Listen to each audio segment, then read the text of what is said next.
kita untuk bisa diarahkan agar pembelajaran itu sudah mengacu kepada teaching factory atau sesuai dengan yang ada di industri seperti itu.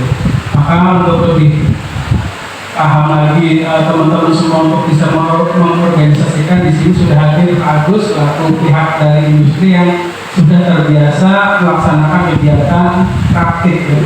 Karena di industri ya langsung praktik itu seperti itu, dan nanti pengorganisasiannya seperti apa, sehingga nanti di sekolahan mungkin bisa meniru apa yang sudah terjadi di industri, sehingga seolah-olah sekolah pun akan melaksanakan kegiatannya sama seperti yang ada di industri seperti itu.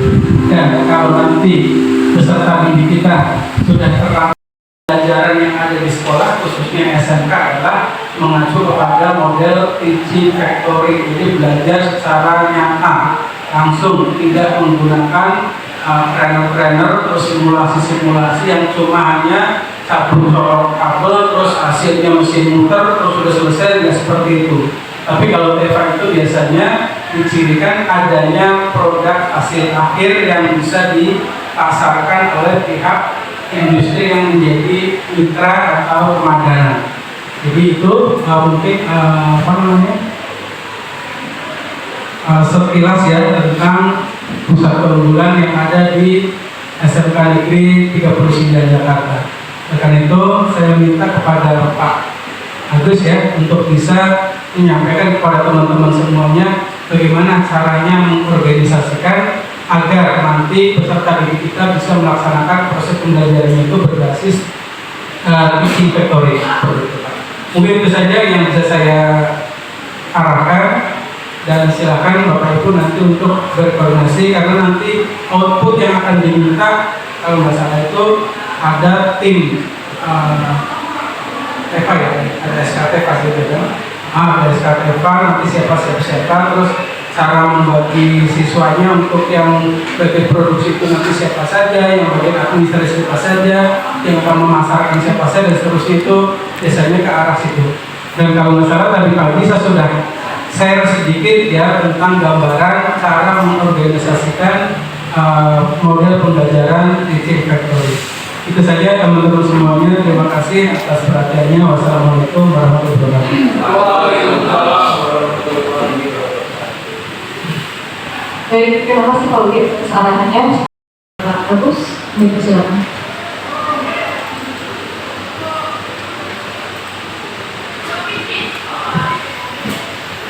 Bismillahirrahmanirrahim. Assalamualaikum warahmatullahi wabarakatuh. Waalaikumsalam. Yang saya hormati Bapak Kepala Sekolah, kemudian saya hormati juga Bapak Ibu Guru SMKN 39. Sebelumnya mungkin tidak perlu memperkenalkan diri lagi karena sebelumnya beberapa hari yang lalu kita sudah ketemu. Nah Bapak Ibu, untuk hari ini saya sudah siapkan slide, tapi lebih fokus nanti ke organisasian teaching factory. Sebelumnya setelah perusahaan itu rendah, jadi kita juga harus menyiapkan anak-anak supaya bagaimana alternatif lainnya, apakah menjadi freelance atau misalkan atau ada opsi kedua bekerja di luar negeri, di mana beberapa negara yang kekurangan tenaga kerja, dan kita siapkan tenaga kerja yang benar-benar siap secara skill tadi ya, secara skill maupun attitude-nya gitu ya. Nah, ini persiapan secara soft skill dan hard skill-nya bisa kita lakukan nanti setelah tahapan ini ya. Lalu kan juga ada misalnya ketika betul-betul ada perusahaan mungkin yang harus diganti spare part-nya gitu kan. Nah itu bagaimana Pak? Itu aja sih Pak untuk pekerjaan teknis ya. Terima kasih Pak. Ya, baik, terima kasih Bu pertanyaannya. Jadi betul Bu, di industri itu ada daily, weekly dan yang daily itu yang sifatnya pengaruhnya langsung ke hasil produksi. Contohnya di mesin itu nanti ada conveyor ya, kan ada PCB, ada conveyor. Itu harus dicek setiap hari bahwa conveyor itu berjalan. Kalau tidak, kan macet tuh ya, dan akan berpengaruh saat itu juga. Kalau misalkan conveyornya error, nggak jalan, berpengaruh ke produksi saat itu juga langsung terasa gitu.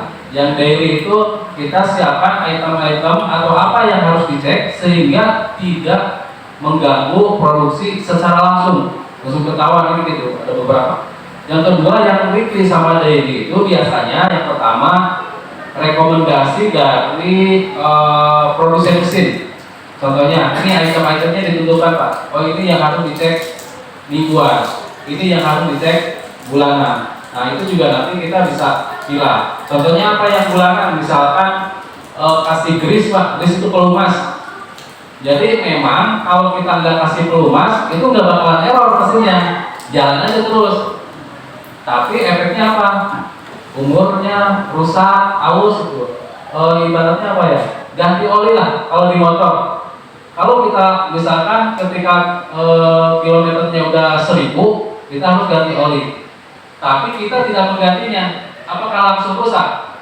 Tidak, dan tidak apa-apa, motor juga tetap berjalan gitu, sampai jalan ini terus saja sampai 1000, 2000, sampai 10.000 baru jebol gitu. Nah itu menghindari seperti itu. Mesin juga sama, ada beberapa yang harus dipastikan, walaupun misalkan lewat itu tidak mengakibatkan mesin langsung berhenti. Kira-kira seperti itu Bu, kalau untuk kenapa harus ada daily. Pengeluaran kan sudah ada pembelanjaan dan lain-lain ini sudah.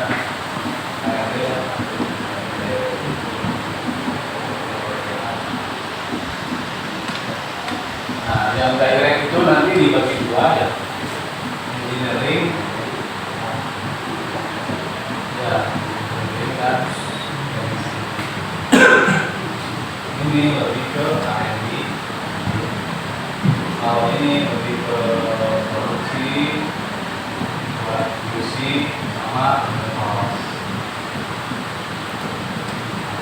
Karena nanti kenapa ini dipisah supaya materi atau pembekalan yang diberikan lebih spesifik. Kalau yang teknisi ini general nanti akan mempelajari tentang mesin, tentang quality controlnya, semuanya berhubungan dengan mesin. Lepas juga nanti berhubungan dengan material yang disukai, ya, dia juga harus tahu mengenai karakteristik mesin tersebut. Tapi yang R&D ini dia lebih spesifik ke desain, kemudian membuat sebuah proposal bisnis, ya ini R&D.